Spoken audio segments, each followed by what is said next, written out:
নমস্কার আমার প্রিয় পরিবার, কেমন আছো সবাই? আশা করছি সবাই ভালো আছো। আজকে আমি ভিডিওর মাধ্যমে শেয়ার করতে চলেছি ওলকপি রেসিপি। আমার সঙ্গে থেকে ভিডিওটি শেষ পর্যন্ত দেখার অনুরোধ রইল বন্ধুরা। তো দেখো, এখানে আমি 3টে আলু আর 2টো ওলকপি নিয়ে নিয়েছি। তো এখন আমি ওলকপিটাকে কেটে নেব। তো দেখো, প্রথমে আমি 2 টুকরো করে নিলাম। তারপর আমি একটা ছুরির সাহায্যে এভাবে আমি ছুলে নেব, খোসাটা ছাড়িয়ে নেব আর কি। তো ওলকপির খোসা একটু মোটা হয়, তো দেখো বারবার বেঁধে যাচ্ছে, তো আমি ছাড়িয়ে নিচ্ছি। তো তোমরা ধীরে সুস্থে এইভাবে ছাড়িয়ে নেবে।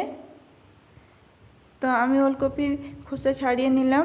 এইভাবেই 2টো ওলকপি খোসা ছাড়িয়ে নেব, একটু ভালোভাবে ছাড়িয়ে নিতে হবে।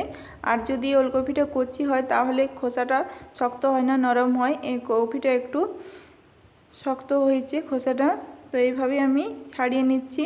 তো আমার চ্যানেলে নতুন বন্ধু হয়ে থাকলে চ্যানেলটি সাবস্ক্রাইব করে দিয়ে আমার পাশে থাকার অনুরোধ রইল। বেল আইকনটি প্রেস করে দিও যাতে নোটিফিকেশান সহজেই পৌঁছে যায়। তো দেখো, আলু খোসা ছাড়িয়ে নিয়েছি। এখন আমি একটা আলুকে 8 ভাগ করে কেটে নিচ্ছি। একটু বড় বড় করে আলু কাটতে হবে। তো একটা আলুকে আমি 8 ভাগ করে কেটে নেব, খুব বড় না আবার খুব ছোট না। তো দেখো, আমার আলু কাটা হয়ে গেছে। এখন আমি একটা গ্রেটারের সাহায্যে ওলকপিগুলো একটু গ্রেট করে নেব। তো ওলকপিগুলো আগে ধুয়ে নিলাম পরিষ্কার করে, এরপর আলুগুলো ধুয়ে নেব। তো দেখো, একটা আমি এখানে গ্রেটার নিয়ে নিচ্ছি আর এক হাতের সাহায্যে এইভাবে গ্রেট করে নিলাম সমস্ত ওলকপি। তো ওলকপিটা আমার গ্রেট করা হয়ে গেছে। এখন আমি ওলকপির থেকে ওলকপির যে রস সেটা বার করে নেব একটা বাটিতে। এই রসটা কিন্তু আমি ফেলে দেব না, এটা আমার কাজে লাগবে পরে। তো দেখো, আমি রসটা বের করে নিলাম। এভাবে সব ওলকপির রসটা বের করে নিলাম। দেখো, এক বাটি হয়েছে। এখন আলুগুলো তুলে নিলাম জল থেকে। তো চলো এরপর দেখা যাক আমি কি করি। তোমরা আমার সঙ্গে থেকে ভিডিওটি দেখতে থাকো। তো আমি একটা গামলা নিয়ে নিচ্ছি, এর মধ্যে ওলকপিগুলো নিয়ে নিচ্ছি। আর ওলকপিগুলো আমি একটু হাত দিয়ে দেখো ঝুরি করে নিলাম। সব ওলকপি নিয়ে নিয়েছি, আর এবার হাত দিয়ে আমি ওলকপিটা একটু ঝুরি ঝুরি করে নিচ্ছি, একটু ভেঙে নিচ্ছি। তো এর সঙ্গে দেব আমি বেসন। তো এখন আমি দিচ্ছি 1.5 চামচ বেসন, পরে প্রয়োজন হলে আবার দেব। তো এখন আমি দিয়ে দিচ্ছি পরিমাণ মতো লবণ 1 চামচ, দিয়ে দিচ্ছি আদা বাটা 1 চামচ, ছোটো চামচের 4 চামচের হাফ চামচ জিরে গুঁড়ো, হাফ চামচ ধনে গুঁড়ো, আর ছোটো চামচের 1 চামচ হলুদ। তো একটা হাতের সাহায্যে দেখো আমি এভাবে মাখিয়ে নিচ্ছি, তোমরা চাইলে হাত দিয়েও মেখে নিতে পারো। তো আমি একটা হাতের সাহায্যে এভাবে মেখে নিচ্ছি। তো আমার অল্প একটু বেসন লাগবে, তো সেই জন্য আমি অল্প একটু বেসন দিয়ে নিলাম। দেখো, আরও 1 চামচ মতো বেসন দিয়ে দিলাম বড় চামচের। তো এখন আমি এই হাতের সাহায্যে এটাকে মাখিয়ে নেব ভালোভাবে, একটু শক্ত শক্ত করে। তো একটু জল প্রয়োজন হচ্ছিল। তো দেখো, ওলকপির থেকে যে রসটা বার করেছি ওলকপির, সেই রসটা একটু দিয়ে দিলাম। দেখো, সব রসটা যদি আমি রেখে মাখতাম বেসন তাহলে অনেকটাই নরম হয়ে যেত। তো দেখো কতটা, আর ওই জল দিয়ে আমার রান্নাটা প্রায় অনেকটাই হয়ে যাবে। ঝোলের জন্য যেটুকু জল লাগবে সেটুকু জল আমি দেব, বাকি এর জল দিয়ে অনেকটা রান্নাটা হয়ে যাবে। তো এখন আমি হাতের সাহায্যে দেখো ভালো করে মেখে নিলাম। তো একটা কড়াইয়ে এবার আমি গরম হতে দিলাম তেল। তো তেল গরম হয়েছে কিনা আমি এখন একটু চেক করে নেব। দেখো, একটা বল বানিয়ে ছেড়ে দিলাম, আর আমার ব্যাটারটা চেক করা হয়ে যাবে ঠিকঠাক হয়েছে কিনা। ব্যাটারটা যদি ভেঙে যায় তাহলে আবারও বেসন দিয়ে একটু মেখে নিতে হবে, আর যদি বলটা না ভেঙে যায় তাহলে ব্যাটারটা ঠিকঠাকই আছে।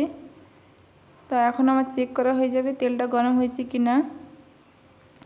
তো দেখো, আমার বলটা কিন্তু ভাঙেনি, আমার ব্যাটারটা ঠিকঠাকই আছে। তো এটা ভাজা হয়ে গেছে। দেখো, এখন আমি তুলে নেব। আর বড়াগুলো কিন্তু লো টু মিডিয়াম আঁচে রেখে একটু লাল লাল করে ভেজে নিতে হবে। তো এখন আমার তেল গরম হয়ে গেছে, দেখো কি সুন্দর হয়েছে। তো আমি এক এক করে একটু চ্যাপটা চ্যাপটা করে ছেড়ে দিচ্ছি, তোমরা তোমাদের পছন্দ অনুযায়ী শেপ দিতে পারো। তো প্রথমে তেলটা একটু বেশি গরম হয়ে গিয়েছিলো, সেই জন্য প্রথম কাটটা দেখো একটু বেশি লাল লাল হয়ে গেছে। তো উল্টে পাল্টে আমি ভেজে নিচ্ছি। তো একটু সময় নিয়ে লাল লাল করে ভেজে নেব সবকটা বড়া। তো দেখো আমার কড়াইয়ের মধ্যে আরও জায়গা ছিল, সেই জন্য আমি এক এক করে ছেড়ে দিচ্ছি। আর এই বড়াটা তোমরা বিকেলে চায়ের সঙ্গে স্ন্যাক্স হিসেবে ব্যবহার করতে পারো। আবার গরম গরম ডাল ভাতের সঙ্গেও কিন্তু এইভাবে বড়া বানিয়ে খাওয়া যায়, খুবই ভালো লাগে। আর তোমরা যদি বড়া হিসেবে খাও বা স্ন্যাক্সে চায়ের সঙ্গে খাও, তাহলে সে সময় তোমরা একটু কাঁচা লঙ্কা দিয়ে দেবে, তাহলে একটু ঝাল ঝাল ভালো লাগবে। আর আমি যেহেতু এটা এখনও রান্না করব আবারও, তো সেই জন্য এখন আমি কাঁচা লঙ্কা দিলাম না। তোমরা একটু কুচিয়ে কাঁচা লঙ্কা দিয়ে দিও, তাহলে এইভাবে স্ন্যাক্স হিসেবেও খাওয়া যায়। তো দেখো আমি সব কটা বড়া এইভাবে লাল লাল করে ভেজে নিচ্ছি। খেতে কিন্তু খুবই সুস্বাদু হয়েছিল বড়াগুলো। তোমরা এইভাবে একবার ট্রাই করো, খুব ভালো লাগবে। তো আমার বড়াগুলো ভাজা হয়ে গেছে, যেগুলো সেগুলো আমি তুলে নিচ্ছি। আবার উল্টে পাল্টে ভেজে নিচ্ছি, যেগুলো হয়নি, যেগুলো প্রথমে দিয়েছিলাম সেগুলো তুলে নিলাম। এক এক করে সবগুলো তুলে নিলাম। দেখো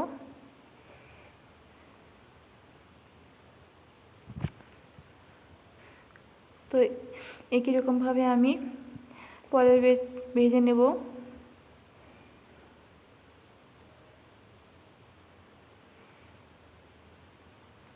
তো তোমরা এইভাবে কি কেউ ওলকপি বানিয়ে খেয়েছো? তাহলে কমেন্টে জানিও। আর যদি না বানিয়ে থাকো তাহলে একবার এইভাবে ট্রাই করো, খুবই সুস্বাদু একটা রেসিপি। যারা ওলকপি খায় না তারাও অনায়াসে খেয়ে নেবে, চেটে পুটে বুঝতেই পারবে না যে ওলকপি খেলাম। তো দেখো আমি বড়াগুলো সব ভেজে তুলে নিয়েছি, আর তেলটা একটু কমিয়ে নিয়ে একটা তেজপাতা আর 5 ফোড়নে দিয়ে আলুগুলো দিয়ে দিলাম। তো এখন আলুগুলো একটু ভাজা ভাজা করে নেব। আলুগুলো ততক্ষণে ভাজা হতে থাক, আমি একদিকে একটা মশলা রেডি করে নিই। তো দেখো এদিকে টমেটো পেস্ট করে নিয়েছি একটা, আর দিয়ে দিলাম লবণ হলুদ পরিমাণ মতো। এখন দিয়ে দিলাম জিরে গুঁড়ো ধনে গুঁড়ো 1/2 চামচ করে। এখন দিয়ে দিচ্ছি আদা বাটা 1 চামচ। তো সব উপকরণ আমি একসঙ্গে মিশিয়ে নেব, একটা পেস্ট বানিয়ে নিলাম। মশলা রেডি হয়ে গেল। তো দেখো মশলাটা আমার রেডি হয়ে গেল, রেডি করে রেখে দিলাম। তো এখন আমি দেখে নেব আলুগুলো ভাজা হয়েছে কিনা। তো দেখো আলুগুলো ভাজা হয়ে গেছে, লাল লাল করে ভাজা হয়ে গেছে। এখন আমি এর সঙ্গে দিয়ে দিলাম 1 মুঠো কড়াইশুঁটি বা মটরশুঁটি যাই বলো। তো মটরশুঁটি দিয়ে এখন আমি মটরশুঁটিটা একটু নাড়াচাড়া করে ভেজে নেব। তো এখন আমি কিন্তু আলুর সঙ্গে লবণ হলুদ কিছুই দিইনি বন্ধুরা, দেখতে পাচ্ছ। তো ভাজা হয়ে গেছে। এখন আমি একটু মাছ থেকে জায়গা করে নিচ্ছি, একটু সাইড করে মাছ থেকে জায়গা করে নিলাম। দেখো মাঝে তেলটা চলে এলো, আমি কিন্তু আর তুলে নিলাম না, তেলটা দেখো মাঝখানে চলে এসছে। তো এখন আমি এই তেলের মধ্যে যে মশলাটা রেডি করলাম, তো সেই মশলাটা দিয়ে দিচ্ছি। তেলটা একটু সামনের দিকে এলে মাঝে এলে আমি এর সঙ্গে মশলাটা দিয়ে দেব তেলের উপরে। তোমরা চাইলে আলুটা তুলে নিতে পারো, আমি আর তুলে নিলাম না। তো তেলটা সামনে চলে এসেছে, দেখো আমি মশলাটা দিয়ে দিলাম। তো মশলাটা একটু নাড়িয়ে চাড়িয়ে নেব 1 মিনিট মতো। তো তারপর আলুর সঙ্গে কড়াইশুঁটির সঙ্গে আলু আর কড়াইশুঁটির সঙ্গে মশলাটাকে একটু কষা কষা করে নেব, কষিয়ে নেব। তো এখন আমি ভালো করে কষিয়ে নেব। এর মধ্যে আমার আলুটাও অনেকটা সেদ্ধ হয়ে যাবে আর মশলাটাও কষানো হয়ে যাবে। তাড়াতাড়ি করার জন্য এভাবে তোমরা প্রসেসটা ব্যবহার করতে পারো। আলাদা করে মশলা কষানোর যে টাইমটা সেটা লাগবে না। তো এখন আমি কষিয়ে নিচ্ছি। হাই আঁচে কিন্তু দেবে না, লো আঁচে রাখবে, নাহলে কিন্তু আবার পুড়ে যাবে তলা থেকে। তো আমার কষাচ্ছি ধীরে ধীরে। এখন আমি দিয়ে দেবো 2 কাঁচা লঙ্কা উপর থেকে। আর তোমরা দেখতেই পেলে আমি রান্নাতে কিন্তু শুকনো লঙ্কা বা লঙ্কার গুঁড়ো কোনোটাই ব্যবহার করিনি, কাঁচা লঙ্কাই দিলাম। এটা স্বাস্থ্যের পক্ষে খুবই ভালো। শুকনো লঙ্কায় কালার আসবে ঠিক আছে, কিন্তু শুকনো লঙ্কা খাওয়াটা অতটাও ঠিক না। আর আমি ব্যবহার করিও না, খুব কম ব্যবহার করি। তোমরা আমার রান্না দেখে থাকবে, শুকনো লঙ্কা খুব কম ব্যবহার করি। তো এখন আমি মশলাটা কষিয়ে নিচ্ছি। এখন আমার একটু জল লাগবে, তো দেখো জল দিয়ে দিলাম। যে জলটা আমি বের করে রেখেছিলাম ওলকপি থেকে, সেই জলটাই আমি এখন অল্প একটু দিয়ে দেবো। ওই যে মশলা বাটিতে ওলকপির জলটা ঢেলে নিয়েছি, তো অল্প একটু দিয়ে দিলাম। তো একটু নাড়াচাড়া করে নেওয়ার পর ভালোভাবে মশলাটা কষানো হয়ে গেলে সমস্ত জলটা আমি দিয়ে দেব আলুর সঙ্গে।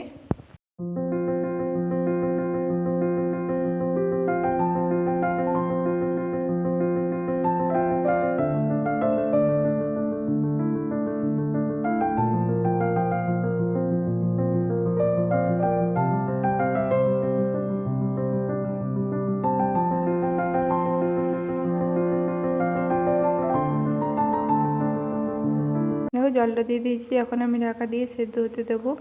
আলুটা সেদ্ধ হওয়া পর্যন্ত অপেক্ষা করব। তো চলো দেখো ফিরে এলাম কয়েক মিনিট পর। তখন আমি দেখে নেবো আলুটা সেদ্ধ হয়েছে কি না।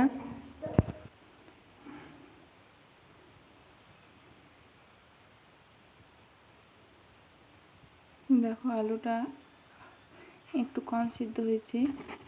তো এখন তো আমি গ্রেভির জন্য গরম জল দেব, তো সেই সময় পুরোপুরি সিদ্ধ হয়ে যাবে। তো দেখো আমি আগে থেকে গরম জল করে রেখেছিলাম, সেই গরম জলটা দিয়ে দিলাম। তো তারপর গরম জলটা কিছুক্ষণ ফুটতে দিয়েছিলাম ঢাকা দিয়ে, দেখলে তো দেখো এখন আলু পুরোপুরি সেদ্ধ হয়ে গেছে আর কড়াইশুঁটিও সেদ্ধ হয়ে গেছে। তো এখন আমি দিয়ে দেবো কয়েক দানা চিনি। তোমরা যদি চিনিটা পছন্দ না করো তাহলে স্কিপ করতে পারো। তো এখন আমি দিয়ে দিচ্ছি গরম মশলা হাফ চামচ, আর দিয়ে দেবো 4 চামচের হাফ চামচ ঘি। তো এখন সব উপকরণগুলো মিশিয়ে নেব ভালো করে, নাড়াচাড়া করে ভালো করে মিশিয়ে নিচ্ছি। তো মেশানো হয়ে গেলে এখন আমি দিয়ে দেব আগের থেকে তৈরি করে রাখা বড়া, ওলকপির বড়া। তো দেখো বড়াগুলো দিয়ে দিচ্ছি। তো আমি সব কটা বড়া দেবো না, লাগবে না, কিছু বড়া রেখে দেবো আর কয়েকটা বড়া দেব। তো দেখো এখন আমি ইন্ডাকশানটা অফ করে দেব। ইন্ডাকশানটা অফ করে দেবো আর ঢাকা দিয়ে 2 মিনিট মতো রেখে দেব। তো জলের সঙ্গে ভালো করে মিশিয়ে নিলাম বড়াগুলো। তো এখন আমি ঢাকা দিয়ে 2 মিনিট মতো রেখে দেব। তো ফিরে আসছি 2 মিনিট পর। তো দেখো আমার রান্না কমপ্লিট। আমার রেসিপিটি তোমাদের কেমন লেগেছে কমেন্টে জানিও বন্ধুরা। চ্যানেলে নতুন বন্ধু হয়ে থাকলে চ্যানেলটি সাবস্ক্রাইব করে দিয়ে বেল আইকনটি প্রেস করে আমার পাশে থাকার অনুরোধ রইল।